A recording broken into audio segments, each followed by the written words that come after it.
Hey again. Last week we covered why your lesson plans may not be selling, but today we want to take it a step further and talk about when you are selling, why you may not be making the money you had hoped when you started your online store. Specifically, 5 reasons why you're not making money selling your lesson plans online. We're going to talk about some of the reasons why and the little tweaks you can make to get the money that you had hoped you would earn when you first started your online store.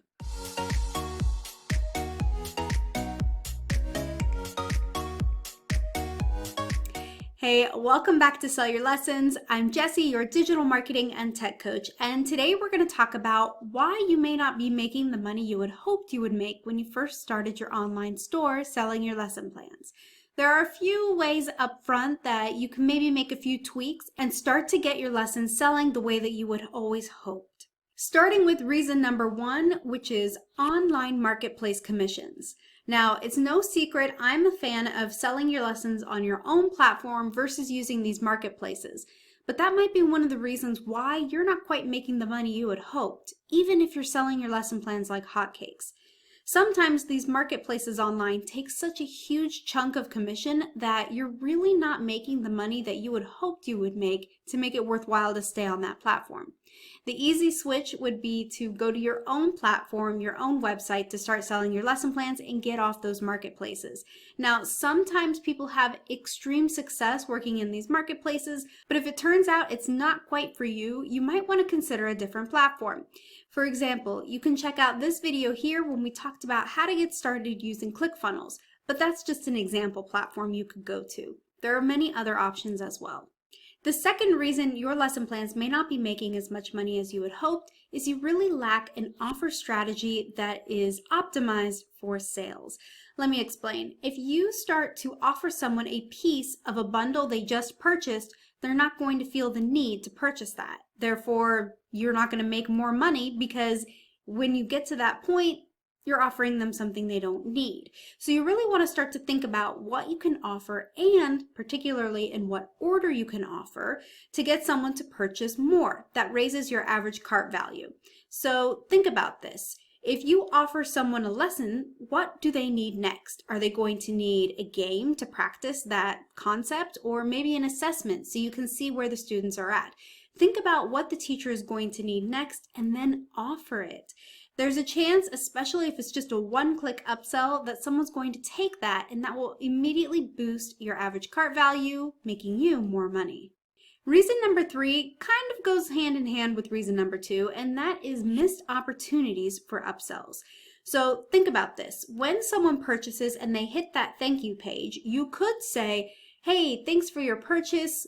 Click here to download what you purchased. But really, that's a missed opportunity. Instead, I would say something like, hey, thank you for purchasing XYZ. It's on its way to your inbox. But while you wait, check out some of these offers below. I think you might be interested. That right there gives people a reason to search and take a look at some of the other things you offer and maybe even purchase on the spot. But let's take it a step further. What about a week or 2 weeks down the road? Make sure you're entering people into your email list when they purchase, and that way you can follow up with them and say, hey, I hope you're enjoying XYZ.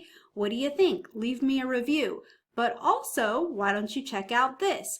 It not only asks them what they think of what they already purchased, but if they really enjoyed it, you're saying, hey, here's something else I offer. It might really make your life easier, and then maybe they'll come back and purchase again. Sometimes going back to the people who are already customers is the best way to boost your income. You already know you have proof that they are interested in purchasing your particular products. So why not offer them more and show them what else you have? That's really easy than trying to get new people coming in all the time. Reason number 4 you're not making the money you had hoped selling your lesson plans online is really traffic. It kind of goes back to what I just said.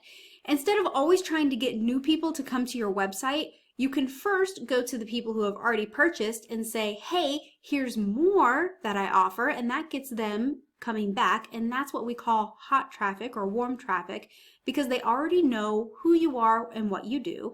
But there's also that cold traffic, the people who don't know you, don't really know what you're selling, or even that they need it.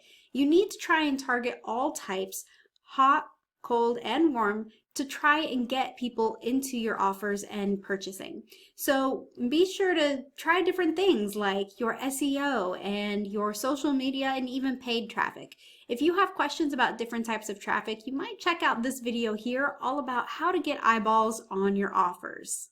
The fifth reason you may not be making the money you had hoped selling your lesson plans online is going to be your sales copy. It's the messaging that you have on your page. A lot of people find it really easy to put an image of what you're selling and then a list of all the features. But you need to go beyond that. You need to talk about the benefits. Why is your particular product going to make someone's life a lot easier? And not only that, what makes you stand out in the crowd compared to some of the other people? If everybody offers the exact same thing with the exact same stack and offer, you need to find a way to differentiate yourself. So really start to think about what you can offer to make you stand out. So for example, I know that there are teachers who go online, see different lesson plans, and think how they could tweak it to make it fit in their classroom, because what's being offered isn't exactly what they need. Maybe you can be the person to take it a step further and say, listen, this is what I'm offering here, but if you need slight changes, feel free to contact me here at this email address. I'd be happy to talk this out with you. And not only could that help you gain a new loyal customer, but people are going to really start to see that you stand out in the crowd because you offer something, some personalization that nobody else does. So really think about how you can talk about the benefits of why it matters buying from you versus someone else, and not just that list of features. But of course, the list of features does have a time and place, and you need to include it. I'm just saying, don't forget, you want to hit people emotionally and talk about the benefits. How is it going to help their life improve, whether it's saving them time or money or resources, buying from you versus not buying at all or buying from someone else. If you're really enjoying the content we talk about here on Sell Your Lessons, don't forget to subscribe. Hit the button below and the notification bell to be alerted every time we put out new content. In the meantime, check out some of the other videos on the channel, and I will see you next week when we talk about how to raise your average cart value to really not just get sales, but to really optimize it to get as much money as you possibly can per click. We'll see you there. Bye.